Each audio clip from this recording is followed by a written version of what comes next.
hanya sebesar 19% yang match, Pak. Kenapa tidak, Pak? Ayo, Pak. Jadi, Pak, kita juga perlu melakukan mungkin penyesuaian ya, atau apa kita sebutkan penyesuaian di kurikulum silabusnya gitu ya, Pak ya, di dunia pendidikan tuh agar bisa mengacu kepada dunia kerja jadinya.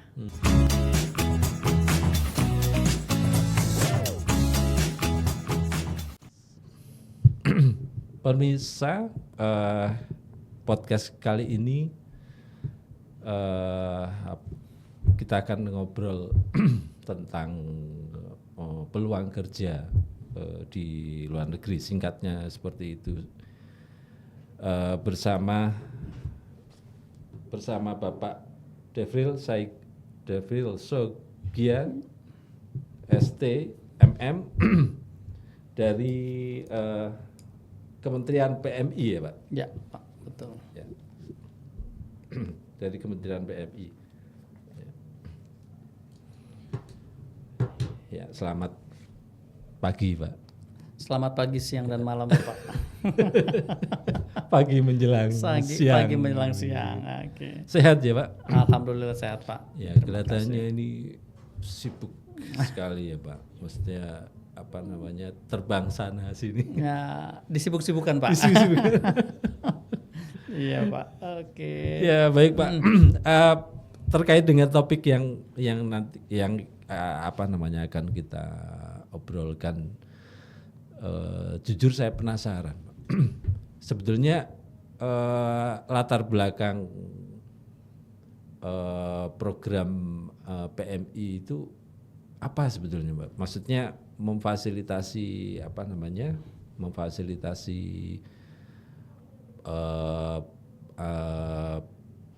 tenaga kerja yang ada di Indonesia ini untuk bekerja di luar gitu, misalnya, kemudian ada perlindungan dan sebagainya. Itu sebetulnya latar belakangnya apa, Pak? Oke. Jadi begini, Bapak, terima kasih, Pak, atas undangannya untuk bisa mengisi podcast. Sekali lagi, Pak, saya kenalkan, Pak, saya Devril Sogia, Pak. Saya Direktur Pemetaan Pasar Kerja Luar Negeri saat ini, Pak. Saya nggak tahu ke depan seperti apa gitu, Pak ya. Oke, ya. Jadi terkait dengan pertanyaan Bapak nih, apa sih sebetulnya tujuan mungkin atau apapun lah namanya ya, kok bisa mengirimkan pekerja migran kita ke luar negeri. Nah, memang salah satunya, Pak, memang kita tidak bisa pungkiri adanya tingkat pengangguran terbuka kita, Pak, ya, di mana secara nasional per Agustus 2025 saya masih mendapatkan data Agustus 2005 dari BPS, Pak ya, sebanyak 4,85%, Pak. Tingkat 4,85%, betul. Tingkat pengangguran kita, ya, atau kita bisa katakan setara dengan 7,46 juta orang, Pak.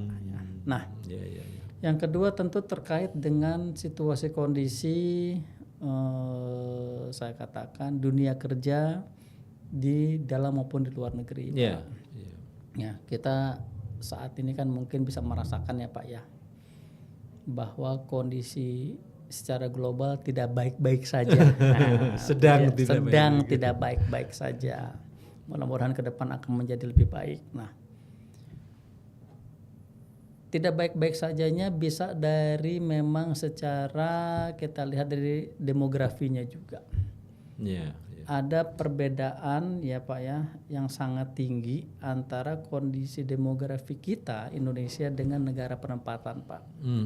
Ya, terutama negara-negara maju, Jepang, Korea, ya, lalu juga mungkin negara Eropa secara umum, ya, bahwa memang di sana itu negara maju itu tingkat usia lansia itu sangat tinggi dibandingkan dengan Indonesia, sehingga kalau kita bisa buat piramidanya terbalik.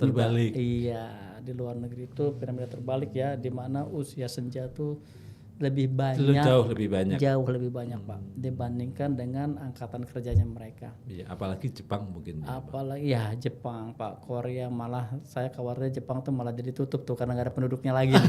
Gitu ceritanya. Nah, jadi artinya berbeda atau berbanding terbalik dengan Indonesia, di mana kita angkatan kerja banyak ya, lansianya lebih sedikit Lebih dibandingkan dengan lapangan kerja kita, sehingga piramida kita piramida yang bukan terbalik ya Pak ya. Nah, ini sebetulnya yang menjadi salah satu dasar kita untuk bisa melakukan pekerja migran atau mengisi peluang pekerja migran kita di luar negeri. Salah satunya itu Pak. Kita punya potensi kok sebetulnya, kita punya potensi yang sangat banyak. Kita lihat Pak sekarang lulusan tadi ya untuk perguruan tinggi itu 1,1 juta data per Agustus 2025 juga. 1,1 juta ya. Artinya Pak, ini kan potensi sangat besar Pak. Kita bisa mensuplai kebutuhan di luar negeri Pak. Dengan catatan. Nah, catatan nih. Kita bisa sesuaikan kompetensinya mereka, lulusan kita, baik di sekolah pendidikan dasar menengah maupun yang tinggi ya Pak ya, S1 gitu ya, perguruan tinggi ya. Agar kompetensinya itu bisa sesuai dengan apa yang dibutuhkan oleh pemberi kerja di luar negeri. Nah, itu tantangan kita sebetulnya saat ini. Bagaimana supaya kita bisa segera mengisi peluang yang ada saat ini. Peluang tidak datang 2 kali, Pak. Betul ya, Pak ya? Betul ya. Nah, tapi bagaimana kita bisa maksimalkan ini? Nah, yang kedua tadi, Pak, terkait dengan tadi kompetensi. Apakah sekarang dunia pendidikan sudah sesuai dengan kita atau sudah sesuai dengan kompetensi yang dibutuhkan di luar negeri? Nah, salah satunya mungkin tantangan kita saat ini adalah penyiapan dari sisi bahasanya, Pak. Masih ada kendala? Masih ada kendala, perlu ada tantangan. Saya tidak katakan ini hambatan bukan ya Pak ya, tapi tantangan kita. Tantangan. Tantangan di mana untuk belajar bahasa Jerman tuh mungkin minimal 1 tahun Pak. Paling tidak 1 tahun. Paling tidak 1 tahun. Ya, Jerman pun juga begitu. Jerman ya, Jepang begitu, Korea Selatan juga begitu. Jadi artinya memang menurut saya pribadi Pak, sebaiknya sejak awal sudah sudah kita plot, sudah kita buat klasternya bahwa mungkin peserta pendidikan yang sedang di mana SMK atau SMA atau juga di perguruan tinggi sejak awal sudah kita siapkan Pak untuk ini, terutama dari sisi bahasanya. Artinya mungkin dipersiapkan itu maksudnya sebelum lulus. Sebelum lulus Pak, betul. Karena kalau setelah lulus Pak, perlu ada waktu 1 tahun lagi nih, minimal Pak, untuk dia tuh belajar kembali terkait dengan bahasa terutama. Nah, kalau saya lebih baik, kenapa sejak awal sudah kita siapkan mereka untuk mereka yang ingin bekerja ke luar negeri. Itu sebetulnya Pak. Yang berikutnya mungkin adaptasinya kali Pak ya, tadi saya katakan ya. Nah, adaptasi ini juga perlu kita siapkan juga, bagaimana ekosistemnya, bagaimana juga terkait dengan lingkungan kerjanya, lingkungan masyarakatnya di luar negeri Pak. Belum budayanya. Bapak bisa bayangkan itu tadi, kita biasanya mungkin ya Pak ya, bukan dalam artinya dia tuh ingin melanggar peraturan, tidak mungkin, tapi karena kebiasaan yang ada di kita mungkin menjadi tindakan melanggar hukum di luar negeri. Bisa jadi seperti itu kan Pak ya, yang tanpa kita sadari kan. Betul. Artinya memang perlu juga kita kenalkan adat istiadat, budaya, bagaimana kondisi masyarakatnya kepada calon pekerja migran kita sejak awal Pak. Sejak dia tuh di masa pendidikan, seperti itu Pak harusnya. Tidak ada metode misalnya katakanlah belajar dari pengalaman gitu, tidak ada. Bisa saja Pak belajar pengalaman, tetapi ya kita tahu ya pengalaman adalah guru yang terbaik. It's okay, ya Pak ya. Tapi kan perlu juga ada ada sedikit arahan Pak. Ya, ada sedikit arahan bagi mereka bahwa di luar negeri seperti ini loh. Nah, itu dia. Paling itu jadi pengetahuan dasar seharusnya. Betul Pak. Pengetahuan dasar. Jadi artinya gini, dia itu bukan siap untuk bekerja ke luar negeri itu dari sisi kompetensi saja, Pak, tapi secara mental juga. Mentalnya harus kita sesuaikan nih, kita harus adjust nih, agar bisa sesuai, agar bisa diterima oleh masyarakat setempat di luar negeri sana. Gitu. Oke Pak. Ini menarik ini Pak. Terkait dengan kesiapan SDM tadi itu. Nah, pertanyaannya sebetulnya kalau melihat kapasitas SDM tenaga kerja di Indonesia ini, sebetulnya tingkat kualitasnya seperti apa, Pak?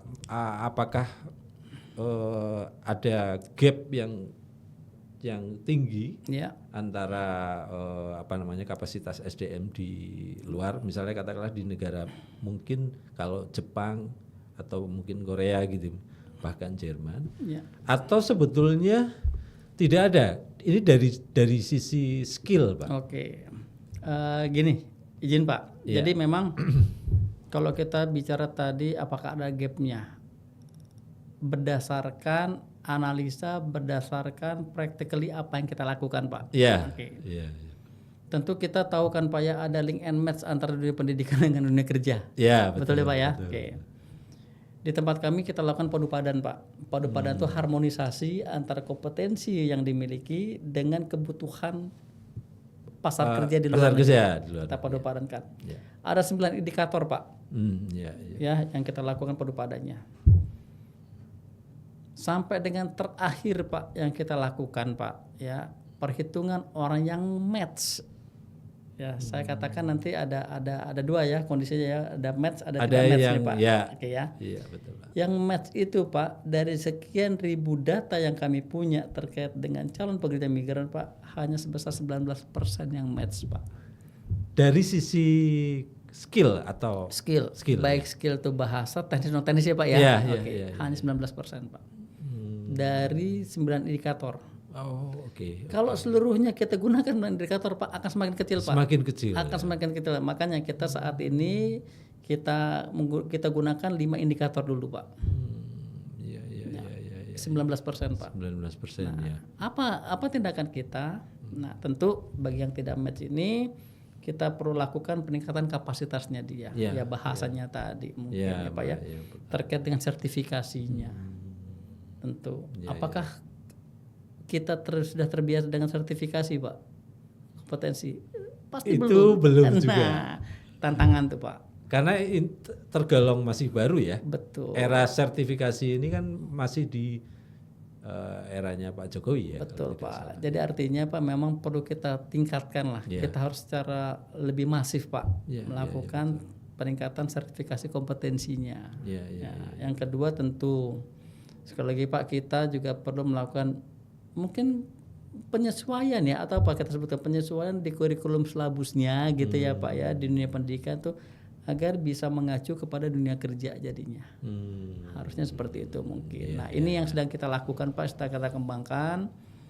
Kita membangun ekosistem dengan beberapa kementerian lembaga, Pak, ya, dalam rangka apa ya kita sebutkan, dalam rangka peningkatan kompetensinya, terutama dengan lembaga-lembaga atau kementerian yang memiliki semacam sekolah ya, Pak ya. Apa sekolah ya? Kalau PU kan ada sekolahnya itu dia, Pak. Lembaga vokasinya lagi kita katakan.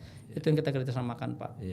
Jadi artinya lulusan dari sana bisa sudah sesuai dengan standar yang diingini oleh pemberi kerja di luar negeri. Ya, karena setahu saya dulu salah satu problem yang muncul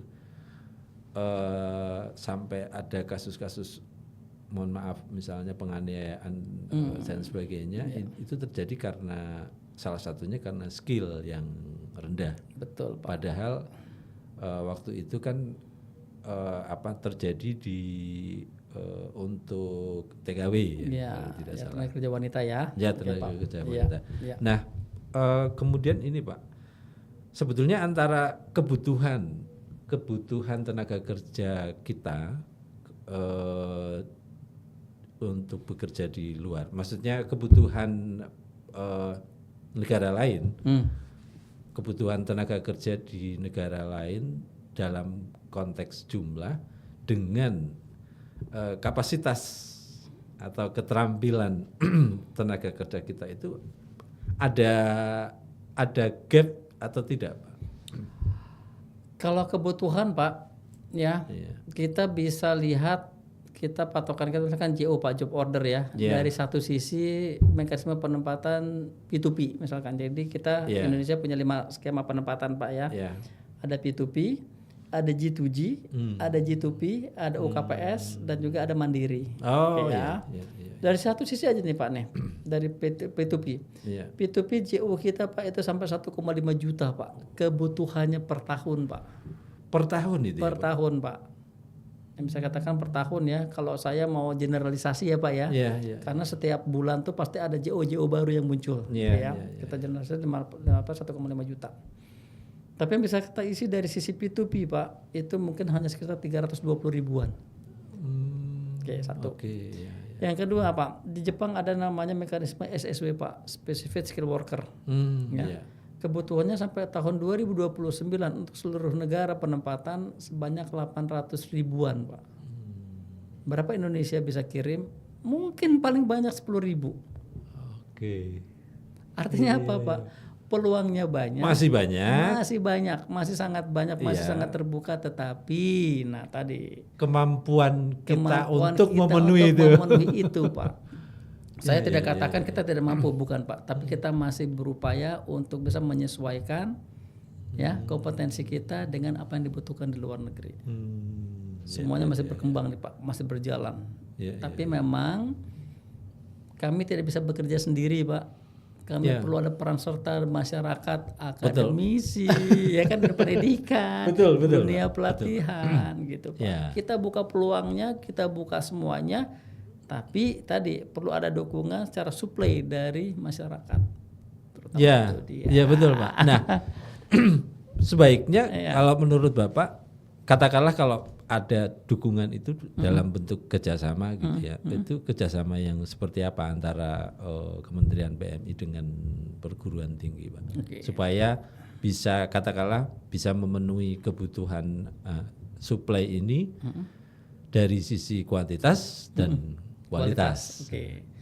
Izin Pak, jadi gini, kami di KP2MI Pak tadi terkait dengan dukungan dari masyarakat terutama di dunia pendidikan Pak, kita banyak saat ini membentuk yang namanya Migrant Center Pak untuk tingkat universitas ya Pak ya, universitas ya Pak ya. Kalau untuk sekolah kejuruan di bawah SMK itu kita membentuk yang namanya kelas vokasi Pak. Apa sih namanya Migrant Center? Di Migrant Center itu Pak nanti kita bisa sharing terkait dengan informasi peluang kerjanya. Persyaratannya apa, hak dan kewajibannya apa, sampai dengan peningkatan kualitasnya, kompetensi yang perlu diperlukan atau perlu ditingkatkan itu seperti apa gitu ya. Pak.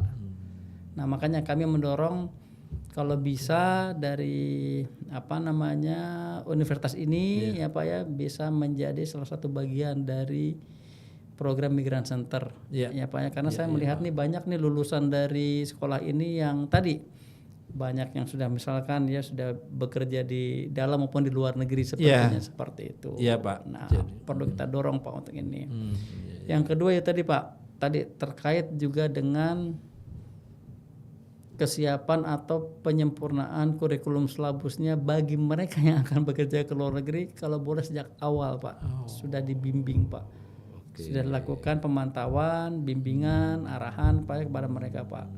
Melalui siapa? Melihat tadi melalui Migrant Center misalkan seperti itu. Iya. Memang hampir di semua perguruan tinggi itu diminta merumuskan atau membuat kurikulumnya itu melibatkan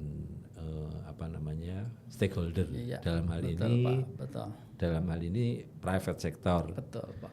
Baik di dalam maupun di luar negeri. Jadi nanti ini sebetulnya hampir sama dengan waktu itu saya ingat betul program Link and Match-nya Pak Harto waktu itu.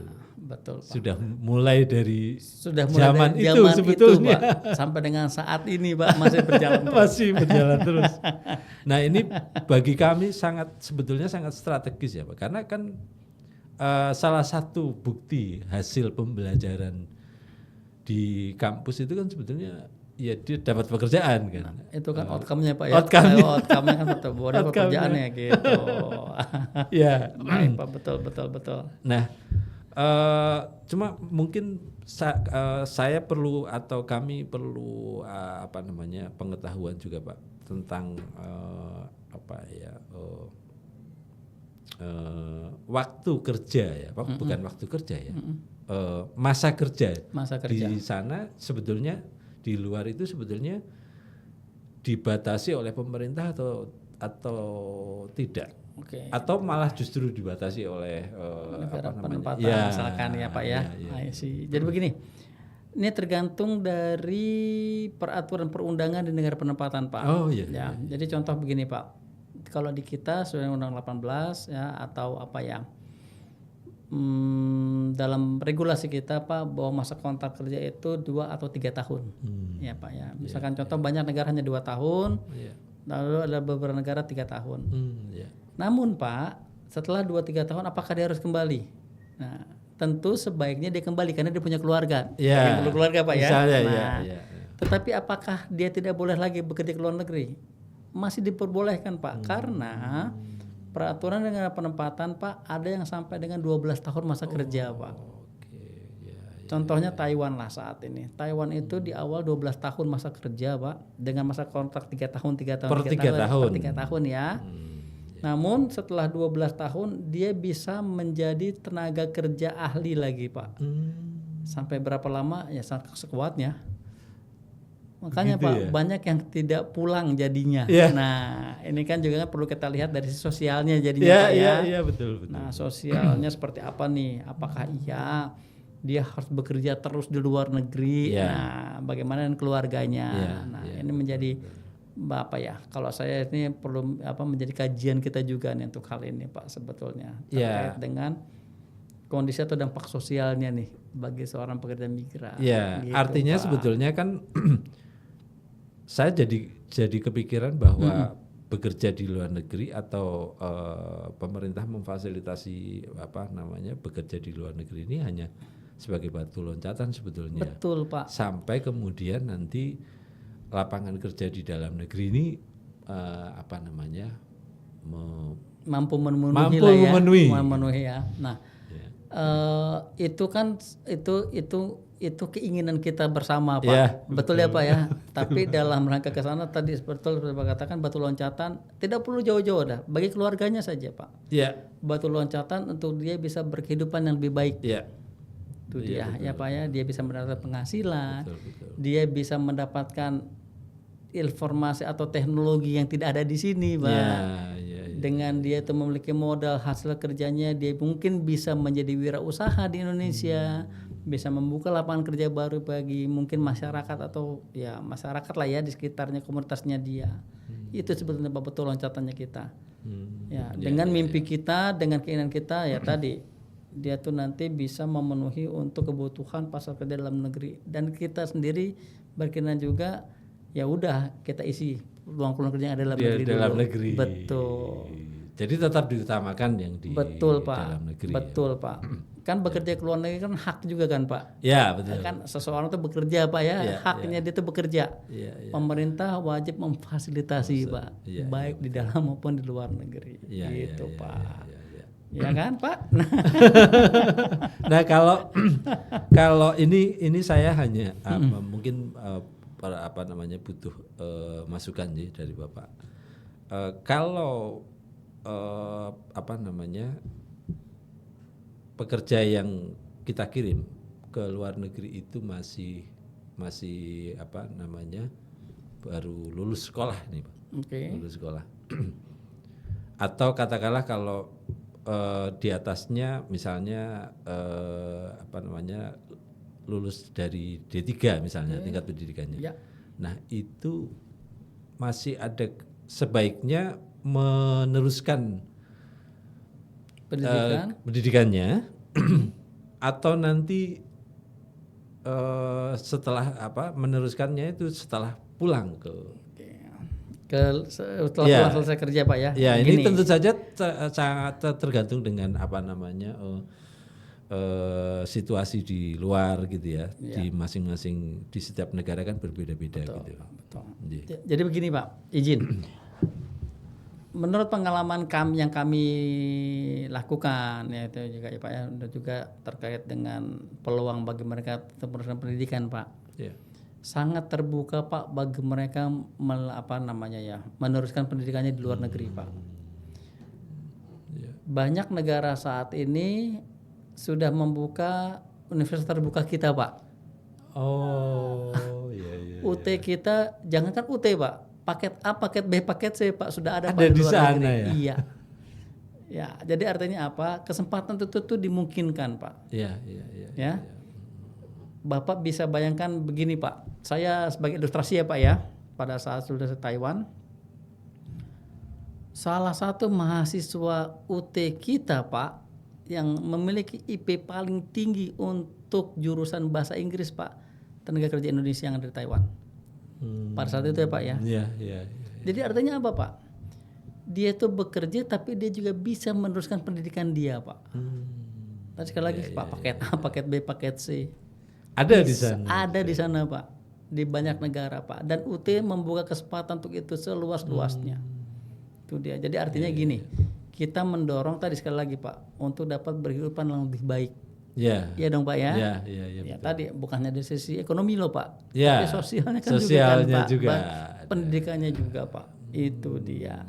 Iya iya. Pak, ada salah satu dosen di universitas di Provinsi Banten Pak. Dia tuh dulu mantan tenaga kerja Indonesia Pak. Doktoral Pak. Gitu ya. Awalnya TKI. Awalnya TKI Pak. Doktor Pak. Sampai ke Dokter dan banyak Pak. Bukannya satu orang tuh banyak Pak. Iya, iya, Jadi artinya tidak ada reasoning bagi kita atau bagi pekerja migran untuk tidak meneruskan pendidikannya Pak. Iya, iya, iya, iya. Ada kesempatan. Namun demikian perlu diberikan informasi atau perlu mendapatkan persetujuan dari pemberi kerjanya. Ya, Karena ya, tentu kan tujuan utama di keluar negeri untuk bekerja untuk kan bekerja. Pak ya. Iya, Betul. iya, iya, iya, Nah, iya, iya. UT kan bisa kapan saja kan Pak. Belajarnya kan Pak ya. Selama ada kemauan, tekadnya dia kuat, ya dia bisa melakukan. Jadi sebetulnya nggak ada masalah. Nggak ada masalah Pak. Bukan suatu isu yang besar sebetulnya. Iya. Iya Pak. Saat Karena ini ya Pak ya. bayangan saya kalau bekerja di sana ya harus disiplin. Jadi hampir harus bekerja keras misalnya. Iya, betul Pak. Jadi bayangan saya hampir tidak ada waktu. Nah, waktu kan kita yang mengurus Pak. Kan yang memaintain waktu itu kan kita Pak. Iya kan? Iya, iya. Pasti Pak. Setiap kita Pak pasti ada tantangannya Pak. Nah, Iya, iya. kita belajar Pak. Apakah seseorang yang bekerja itu tidak boleh bergelar doktor Pak? Atau dia tidak boleh melakukan pekerjaan doktor Pak? Iya kan Pak ya? Nah, kita memaintain kan Pak. Apakah seorang itu dari S1 langsung S3 Pak tanpa dia bekerja? Iya, iya, iya. Kemungkinan ada Pak, tetapi mungkin lebih kecil kan Pak ya dibandingkan orang yang udah bekerja dulu baru itu S3, mungkin seperti itu. Artinya sekaligus peluang bagi kami di perguruan tinggi untuk menyelenggarakan pembelajaran bagi pekerja di sana. Betul Pak, silakan Pak. Selama regulasinya sesuai dengan Ya, Pak ya. Dan otomatis nanti regulasi sana. disesuaikan dengan Betul regulasi. Pak. Kenapa tidak Pak? Ayo Pak. Iya. Iya Pak. Oke Pak, ini mungkin pertanyaan penutup mungkin Oke ya. lah, Pak. Jadi kalau tadi di program di PMI ini ada pre-nya, ada persiapannya, lalu di prosesnya ini pasti ada monitoringnya, sampai pendampingannya, bahkan sampai ke advokasi gitu misalnya. Betul. Nah, pertanyaan saya di akhirnya ada nggak Pak? Misalnya katakanlah menjelang dia pulang atau setelah dia pulang ke Indonesia gitu, masih ada treatment atau tidak? Oke. Selama orang itu tercatat oleh kita Pak. Iya. Ya Pak, jadi artinya itu bekerja secara prosedural Pak dari awal Pak ya. Oh iya. Tercatat dari kita sejak dia awal dia daftar, saat dia bekerja sampai dengan dia pulang. Ada hal-hal yang memang kita bekali Pak. Iya, iya. Sebagai contoh begini, pada saat dia itu sebelum berangkat tentu kita lakukan peningkatan kapasitas ya Pak ya. Iya. Oke. Setelah dia berangkat tentu kita juga monitoring bagaimana terkait dengan kondisi kerjanya. Bagaimana terkait jika yang bersangkutan mengalami permasalahan hukum Pak, kita berikan advokasi, misalnya kita berikan pendampingan Pak, kita sediakan lawyer Pak, ya Pak ya, melalui perwakilan Indonesia yang ada di luar negeri, tentu seperti itu. Nah, pada saat mereka bekerja pun juga Pak, kita kan juga lakukan peningkatan kapasitas Pak. Misalkan ada terkait dengan kursus singkat untuk pertanian misalkan, ya kan Pak ya. Nah, lalu juga ada hal-hal lain peningkatan kapasitasnya untuk bidang lain, ya itu seperti kita lakukan juga. Ada juga Pak setelah mereka kembali dengan apa yang mereka miliki, kemampuan mereka, tentu juga kita siapkan untuk bisa langsung kita sebutkan asimilasi atau beradaptasi kembali dengan keluarganya. Betul Pak, perlu ada penyiapannya juga. Itu juga kita lakukan Pak pada saat mereka di sana Pak. Ya, jadi artinya memang pemerintah menyiapkan program-program ini Pak. Permasalahannya adalah, tantangan kita adalah mungkin memang tidak semua negara Pak bisa melakukan karena terkait dengan ketersediaan sumber dayanya juga kan, Pak. Itu dia. Tapi yang pasti kami melakukan hal tersebut Pak. Kita punya desa migran emas Pak, Demimas namanya Pak, di mana sebagian itu kita juga libatkan ex-PMI Pak, ya kan, agar bisa memudahkan teman-teman yang kembali itu untuk bisa langsung beradaptasi kembali dengan lingkungan masyarakat setempat Pak. Begitu Pak ceritanya. Sepertinya banyak Pak, tapi memang sekali lagi Pak, saya juga terima kasih Pak, kita bisa menginformasikan seperti ini Pak. Saya terima kasih sekali, ini informasi penting sekali. Kita perlu glorifikasi sama-sama Pak. Tidak mungkin Pak, kegiatan kami hanya kami melakukan, kami glorifikasi nggak mungkin Pak. Perlu ada kebersamaan, perlu ada keterlibatan seluruh pihak Pak, terutama dunia pendidikan Pak, universitas terutama Pak. Apalagi kalau saya melihat gini Pak, izin, mungkin kalau universitasnya mungkin ada kerja lapangan Pak ya, atau apa ya Pak ya, kerja lapangan atau namanya kan kalau magang atau apalah namanya, kalau ke daerah-daerah itu apa namanya Pak ya, mungkin sini ada nggak? Ada ya. Kalau di ini program besarnya itu pengabdian masyarakat. Betul. Pengabdian mengarah masyarakat. Seperti itu betul. Nah, kalau yang di mahasiswa ini KKN. KKN, kuliah kerja nyata ya Pak ya. Nah, mungkin di sana bisa Pak kita sampaikan Pak terkait dengan informasi bagaimana cara bekerja ke luar negeri secara aman. Migrasi aman kan Pak ya? Mungkin bisa menjadi bagian juga. Jadi membantu kami juga melakukan glorifikasi terkait dengan bagaimana cara bekerja yang aman ke luar negeri Pak. Kenapa tidak Pak? Dan satu hal lagi yang penting menurut saya, prosedural. Jadi mentaati prosedur ya. Betul Pak. Prosedur penempatannya. Betul, dan sebagainya. Karena kalau tidak mengikuti prosedur ini maka tidak akan mendapatkan hak.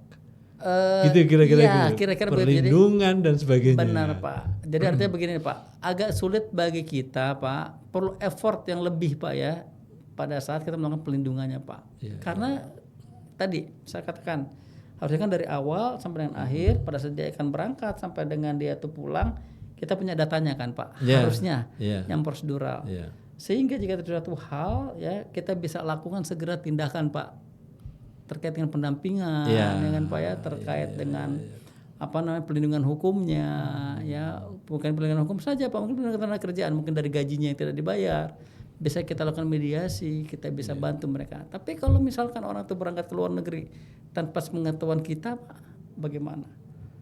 Tiba-tiba aja dia bertanya nih, ini gimana nih Pak terkait dengan tolong bantu kami, Loh, kamu tuh siapa coba ya kita cek dulu ya datanya. Nggak ada datanya. Artinya kan harus 2 atau 3 kali lagi Pak ya untuk mencapai tahapan bahwa dia itu kita bisa lakukan pendampingan. Betul, perlu waktu yang lebih lama lama lagi. Itu dia. Walaupun secara hukum Pak, secara regulasi negara wajib melakukan pelindungan bagi warga negaranya.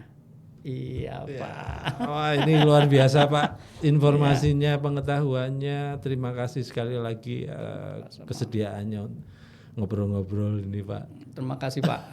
Ini mudah-mudahan informasi singkat ini bisa menjadi menjadi dasar pemikiran Pak, menjadi bagian dari kebijakan kampus nanti Pak ya. Dalam rangka penyiapan bagi lulusannya untuk bisa bekerja ke luar negeri Pak. Dan juga menjadi kebijakan untuk kerjasama lah. Betul kita Pak. Betul. Kementerian PMI. Benar Pak. Kami tunggu Pak di Jakarta. Terima kasih sekali lagi Bapak dan jangan kapok-kapok Pak. kalau nanti suatu saat kita undang juga, undang Silakan lagi Pak. untuk Silakan Pak. Ya, ini adalah yang kedua kali, mudah-mudahan bisa ketiga, keempat dan kelimanya. Nah, gitu Pak. Kami tunggu Pak. Dengan senang hati Bapak. Terima Ya, kasih. Terima kasih Bapak. Pemirsa, demikian tadi obrolan kita tentang peluang peluang kerja di luar negeri yang tentu saja sebetulnya peluangnya masih sangat besar dan sangat mungkin itu kita ambil untuk mendapatkan pekerjaan yang layak selain di di dalam negeri. Terima kasih Bapak atas kehadirannya dan selamat siang. Siap Pak. Makasih Bapak. Selamat. Iya. Ini kita kalau ngomongin kayak gini Pak, seminggu nggak selesai-selesai Pak. Nggak selesai Pak.